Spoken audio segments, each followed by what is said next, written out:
Christmas के आनंद में हम खूब नाचे, खूब कूदे, खूब हर्षोल्लास मनाए। कई व्यक्ति प्रभु यीशु मसीह की दया और उसके अद्भुत प्रेम को समझने पाए। नया वर्ष आया, लोगों ने फिर आनंद मनाया, फिर नए प्रण लिए। दोस्तों, हर वर्ष मनुष्य खुशियों को मनाता पर प्रभु की शिक्षाओं को भूल जाता है। इस वर्ष ऐसा नहीं होगा। इस साल वो होगा जिसकी कल्पना मनुष्य कभी कर नहीं सकता। मनुष्य कितना भी चाह ले, यीशु मसीह की शिक्षा को इस वर्ष भूल नहीं सकता। इस वर्ष ऐसा क्या होगा, आज पवित्र आत्मा बताएगा। इस वर्ष मिलने वाली बड़ी आशीष की जानकारी देगा। सो वीडियो अंत तक जरूर देखें। चैनल सब्सक्राइब कर बेल आइकन अवश्य प्रेस करें। दोस्तों, इस चैनल में हम सदैव इसी प्रकार के वीडियोस अपलोड कर। हाय फ्रेंड्स, मैं आपका दोस्त अमित अग्रवाल।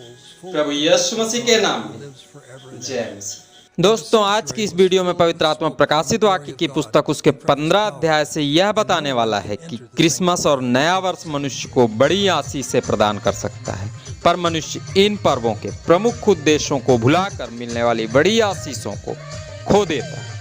अंतिम दिन आरंभ हो चुके हैं, विपत्तियों का आगमन भी आरंभ हो चुका है। दोस्तों, क्रिसमस और नए वर्ष की शिक्षाएं वापस मनुष्य को प्रभु यीशु मसीह के पास लाना चाहती हैं। उन्हें आरंभ हो चुकी भयंकर विपत्तियों में शांति प्रदान करना चाहती हैं। वे दिन आ चुके हैं जब मनुष्य खुद अंगीकार करेगा कि यीशु मसीह ही मेरा प्रभु है। हाँ दोस्तों, वो समय आ पहुंचा है जब प्रत्येक आंख यीशु मसीह को बादल पर आता देखेंगी। यह घटना कब और किस प्रकार घटेगी, समझने से पहले आइए प्रार्थना करें ताकि अध्ययन को अच्छी तरह समझ सके। आइए प्रार्थना करें। धन्यवाद सर्वशक्तिमान पिता परमेश्वर, हे राजाओं के राजा, प्रभु के प्रभु यीशु मसीह, हम आपका धन्यवाद देते हैं। आज के इस पवित्र दिन में पिता परमेश्वर, आप हमें प्रकाशित वाक्य के अद्भुत भेद को फिर से बतलाने वाले हैं। तो प्रभु, हमारी आत्मिक आंखों को खोल ताकि इस अध्ययन को हम अच्छी तरह समझ सके। तेरा धन्यवाद, तूने प्रार्थना सुना। मसीह यीशु के नाम से विनती को मांगते हैं, आमीन। प्रकाशित वाक्य 15 अध्याय 8 पद। परमेश्वर की महिमा और उसकी सामर्थ्य के कारण मंदिर धुएं से भर गया, और जब तक उन 7 स्वर्गदूतों की 7 विपत्तियां समाप्त न हुई तब तक कोई मंदिर में जा न सका। दोस्तों, इस पद में लिखे वचन के अनुसार यूहन्ना जी देख रहे हैं विपत्तियों को उंडेलने वाले 7 स्वर्गदूतों को। विपत्तियों के 7 कटोरों के मिलते ही स्वर्ग का मंदिर परमेश्वर की महिमा और उसकी सामर्थ्य से भर गया। परमेश्वर की महिमा के इस धुएं का वर्णन निर्गमन की पुस्तक उसके 40 अध्याय के 34 पद में भी पाया जाता है। इस स्थल पर स्पष्ट लिखा है कि मिलाप वाले तंबू पर बादल छाया और यहोवा का तेज निवास स्थान में भर गया। इतिहास की दूसरी पुस्तक उसके 5 अध्याय के 13 पद में इन वचनों का स्पष्टीकरण पाया जाता है। जब तुरहियों को बजाने वाले और प्रभु की महिमा गाने वाले एक स्वर से प्रभु की स्तुति और उसका धन्यवाद करने लगते हैं, अर्थात जब परमेश्वर की महिमा और उसकी स्तुति ऊंचे शब्द में होने लगती है, तब परम पवित्र परमेश्वर का तेज बादल पर छा जाता है। दोस्तों, बादल के ऊपर ही वह स्थान विद्यमान है जिस स्थान को परमेश्वर का वास स्थान अर्थात हमारी भाषा में उसे स्वर्ग कहा जाता है। इस पद के द्वारा आत्मा विश्व की समस्त कलीसियाओं को यह बतलाना चाहता है कि जब मनुष्य हृदय से परमेश्वर की महिमा और उसकी स्तुति करते हैं, तब परमेश्वर का तेज धरा पर उतर आता है। आपने भी यह अनुभव अवश्य किया होगा। दोस्तों, अपने अनुभवों को कमेंट बॉक्स में जरूर लिखें ताकि और भी कईयों को प्रभु की आशीषें मिल सके। यीशु मसीह पर विश्वास करने वाले सभी विश्वासी जय मसीह लिखकर प्रभु की महिमा जरूर करें। क्रिसमस के दिन सेंटा आया, हम सबों ने मिलकर यीशु जन्म का आनंद मनाया। बच्चों ने उपहार पाए, टाफिया और केक खाए, खूब आनंद मनाए। एक समुदाय ऐसा भी है जो नए वर्ष को यीशु मसीह का जन्मदिन मानता है। उनका कहना है यीशु तब जन्म लिया जब पहली नाम लिखाई हुई, अर्थात नया कैलेंडर लिखा गया। यह कैलेंडर 1 जनवरी से आरंभ हुआ। आप इस विषय में क्या सोचते हैं? आप क्रिसमस के बारे में और क्या जानते हैं? नए साल के बारे में और क्या जानते हैं? कमेंट बॉक्स में जरूर लिखें। दोस्तों, यीशु मसीह का जन्म कोई साधारण समय नहीं, पर उस समय हुआ जब अद्भुत घटनाएं घटी। स्वर्गदूत नजर आए, ज्ञानी आए, जन्म लिए बालक को प्रणाम किए, अपनी उत्तम भेंटें चढ़ाए। आज भी क्रिसमस और नए वर्ष के दिन मनुष्य आत्मा में भरकर राजा दाऊद की तरह आनंद से नाचता कूदता और हृदय से प्रभु की महिमा और उसकी स्तुति में खो जाता है। आज भी मनुष्य गड़रिये बनकर यीशु का जन्म का संदेश सभी तक पहुंचाने का प्रयास करते हैं। कई गड़रियों की सुनकर बच जाते हैं तो कई राजा हेरोदेस की तरह विरोध की आत्मा के शिकार बन जाते हैं। कई मिलने वाली बड़ी आशीषों को प्राप्त कर लेते हैं तो कई उन आशीषों को खो देते हैं। इतिहास की दूसरी पुस्तक उसके 5 अध्याय के 14 पद में लिखा है, जब महिमा होती है यहोवा के तेज से परमेश्वर का मंदिर भर जाता है। मनुष्य बहुत ही स्वार्थी होता है। हम तभी प्रभु की महिमा और उसकी स्तुति करते हैं जब हम पर मुसीबतों का पहाड़ टूटने लगता है। मूसा जी के दिनों जब इजरायली गुलामी का दंश झेल रहे थे, उनके सभी सहारे समाप्त हो चुके थे, उन्होंने दिल से प्रभु की महिमा और उसकी स्तुति की। परम पवित्र परमेश्वर का तेज पृथ्वी पर उतर आया।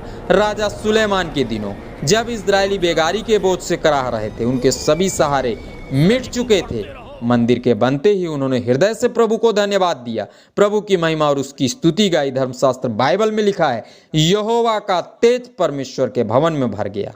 आने वाले अंत के दिनों में जब यरूशलेम के पवित्र पर्वत पर मनुष्य आत्मा में भरकर प्रभु की महिमा और उसकी स्तुति करने लगेंगे, परमेश्वर की मुहर पाए हुए प्रभु के लोग पूरी तन्मयता के साथ परमेश्वर की वीणाओं को बजाने लगेंगे। पूर्व दिनों की तरह फिर बादल छा जाएगा, बादल में परमेश्वर का तेज नजर आएगा। दोस्तों, विपत्तियों को उंडेलने वाले स्वर्गदूत बादल के पार भयंकर विपत्तियों को उंडेलने के लिए तैयार होने लगेंगे। आत्मा कहता है, जब परिस्थितियां बनने लगे, मसीह की सभी कलीसियाएं प्रचार करना आरंभ कर दें, लोगों को बताना आरंभ कर दें, विपत्तियां आने वाली हैं, पाप करने से रुक जाओ, प्रभु के पास आओ, स्वयं को आने वाली विपत्तियों से बचा लो, मिलने वाली बड़ी आशीषों के भागीदार बन जाओ। वीडियो अपने मित्र और रिश्तेदारों में भी जरूर शेयर करें ताकि वे भी आने वाली विपत्तियों से बच सकें। लूका रचित सुसमाचार उसके 2 अध्याय के 21 पद में लिखा है, यीशु जन्म के 8वें दिन अर्थात नए साल के दिन जगत को उद्धार देने वाले यीशु मसीह का नाम प्रकाशित हुआ। क्रिसमस सिखाता है, जिस मंदिर की हृदय रूपी चरनी में यीशु मसीह का जन्म हो जाता है, वो मनुष्य निश्चय ही अंधकार से बाहर निकलकर ज्योति को देखने पाता है। परमेश्वर का सही मंदिर प्रभु की महिमा और उसकी स्तुति के स्वरों से भर जाता है। चरवाहे, मजूसी, धर्मी शिमौन, हनन्याह की तरह मनुष्य प्रभु के उद्धार का दर्शन करने पाता है। दोस्तों, इजराइल और हमास की जंग ने स्पष्ट कर दिया है कि बहुत जल्द परमेश्वर का तीसरा मंदिर बनेगा। इस मंदिर के बनते ही शैतान विचलित हो जाएगा, उसे अपनी हार स्पष्ट दिखाई देने लगेगी। वह अपने अन्यायियों की सहायता से परमेश्वर के तीसरे मंदिर पर अपना अधिकार जमा लेगा। दोस्तों, उसी वक्त राजाओं का राजा, प्रभुओं का प्रभु यीशु मसीह वापस आएगा। शैतान की प्रत्येक युक्तियों को नेस्तनाबूद करके परमेश्वर के तीसरे मंदिर को वापस शुद्ध कर देगा। प्रभु परमेश्वर के अद्भुत तेज से परमेश्वर का मंदिर फिर भर जाएगा। यह तेज इतना विशाल होगा कि मंदिर में कोई भी प्रवेश नहीं कर पाएगा। विश्व के समस्त धर्मी यरूशलेम के पवित्र पर्वत पर ही प्रभु की महिमा और उसकी स्तुति करने लगेंगे। स्तुति के स्वर इतने विशाल होंगे कि बादल फिर छा जाएगा। परमेश्वर धर्मियों की स्तुति से प्रसन्न होकर प्रत्येक कुकर्मियों को उनका प्रतिफल देने के लिए उन 7 विपत्तियों को भेजेगा जो पृथ्वी और मनुष्य सबको समाप्त कर देंगी। जिस हृदय में यीशु का प्रकाश नजर आएगा, एकमात्र वही प्रभु के साथ पिता के घर में जाने पाएगा।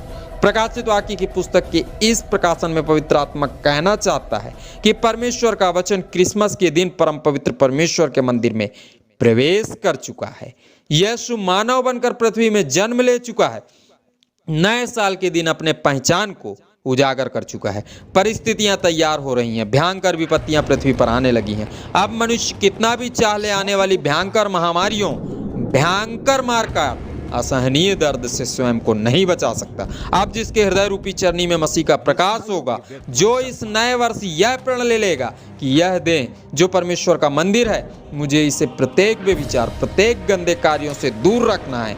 इसमें यीशु मसीह का जन्म हो चुका है, अब उसके उद्धार की ज्योति को सबों तक पहुंचाना है। वे दिन करीब आ चुके हैं जब मनुष्य चाह कर भी स्वयं को नहीं बचा पाएगा, शैतान द्वारा फैलने वाले भयंकर भ्रमजाल में फंस जाएगा, खुद पर 666 की मुहर लगवाकर खुद ही शैतान का गुलाम बन जाएगा। दोस्तों, वीडियो अच्छा लगा हो तो नीचे दिख रहे लाइक के बटन को छूकर इस सेवा में अपना सहयोग अवश्य दें।